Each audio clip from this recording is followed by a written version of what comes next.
Welcome to the LeaderTreks Youth Ministry Trainingcast with Doug Franklin, where we help youth workers like yourself be intentional. Hi, welcome to the LeaderTreks Youth Ministry Trainingcast. I'm Doug and this is Taryn, and we work here at LeaderTreks, and we're really looking forward to spending a few minutes with you talking about student leadership. Lots been going on in the office today. We're getting ready tomorrow. I'm getting ready tomorrow to go to a church in Austin and do some training. We do a lot of training of adult volunteers. If you're ever really interested in seeing your adult volunteers maybe take it to the next level in relationships with students and leading their small groups, discipleship, we'd love to come to your church sometime and help you train your adult volunteers, something that's really dear to our hearts. I started in youth ministry, 25, 30 years ago as a small group leader for junior hires, and I was terrible. So I know what not to do, and I do know a few things of what we should do. So LeaderTreks is here to help you train your adult volunteers. But today we want to talk to you a little bit about student leadership. There's one of the things that we see when we're out training student leaders. We do a lot of in-church training of student leaders. If you look on our website, it's under the leadership training tab. We call them leadership training events for students. We have a bunch of different titles, but when we go out, the first question we always start with when we're in front of a group of students is this: how many of you like leadership? And you'd be surprised at how many kids raise their hand and say, I hate leadership. I don't think it's very good. I don't like it. And then I started thinking about this because at first I kind of take it personally because I'm like, hey, why do you hate leadership? It's kind of my whole life. But they look at their student government at their school. Doesn't work. They look at the apatheticness of some of their teachers and they say, I don't want to be like that. They look at divorce among parents, their friends' parents, their parents, and they say there's no leadership there. And then, of course, they look at the highly functioning U.S. government and they say, oh man, I hate leadership. And they've got good reason to, right? But there's some misconceptions about leadership that they don't understand. And I think it's because they think leadership is all about command and control. You're in charge, you tell everybody else what to do, and when they don't do it, you berate them. And I think that's a misconception about student leadership. Taryn, what are some of the other misconceptions? You're out training students all the time. What are some of the other misconceptions you hear from students when you're training them as leaders? Absolutely. I think a lot of times we talk to students about that particular command and control with this idea that leadership isn't positional. It's not based on me having a title or not having a title. It's not when I have a title, I'm a leader. If I don't, I must not be in the game. So we teach students that leadership is influence. And I'm always shocked at how few students understand that. They believe that leadership is positional. There's also a group of students that is going to think that leadership is a popularity contest. And again, I think that's the student government, student council influence that, hey, who gets to be the vice president? Oh, it's the most popular kid in school. Who gets to be the captain of the football team? It's the best guy on the team. Well, I was senior class president, so I know we didn't do anything, so I know it is actually pretty ineffective.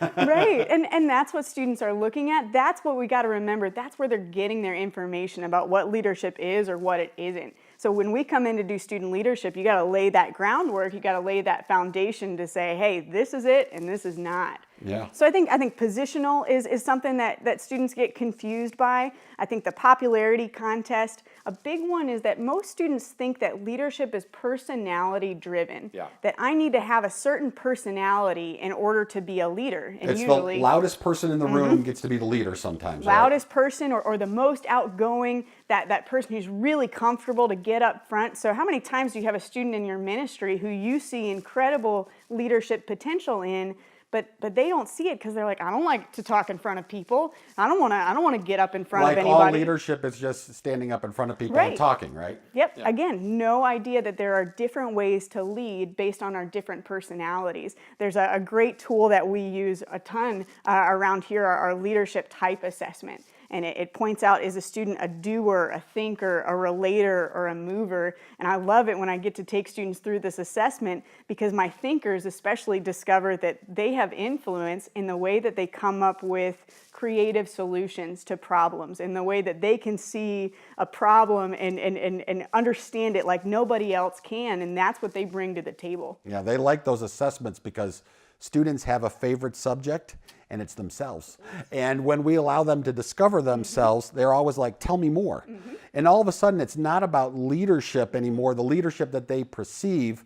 It now becomes about them and how they are able to lead. I really like that. Other misconceptions you see? One of the things that I've noticed, and it's only in a select group of students, I don't think that this is true across the board, but I think some students see that leadership is pointless. They don't see it doing anything good. And so why be a part of something if it's not gonna make a difference, if it's not gonna make their life better or somebody else's life better?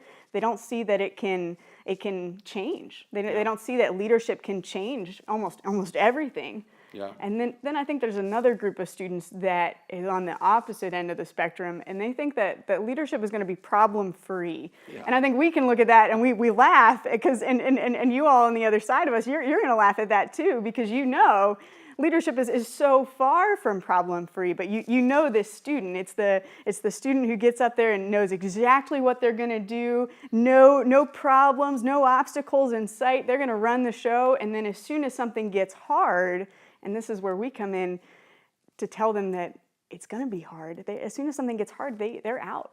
Or they turn to us and say, solve it. Yep. Yeah, and if we rescue them, then we let them off the hook, and Right. that's not really leadership development. Nope. But there's a bunch of them that think that. I want to go back to your pointless for a minute. I see a lot of students that think that. Yeah. They just don't see any effectiveness in leadership, and then they don't realize that influence comes from service. And one of the things that I see on our mission trips every summer is that students they encounter somebody who's in a struggle. Maybe it's poverty, maybe it's Right. educationally, maybe it's someone who just needs a leg up. And they see that person, and it's really funny. They know they're in a position of leadership, but they turn to us and they say, hey, can you solve that? And I always love turning back to them and go, no, this is your chance to solve. Because actually influence comes from serving other people.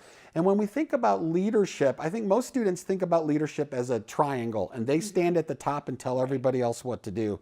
But I think real biblical leadership is taking that triangle and turning it upside down.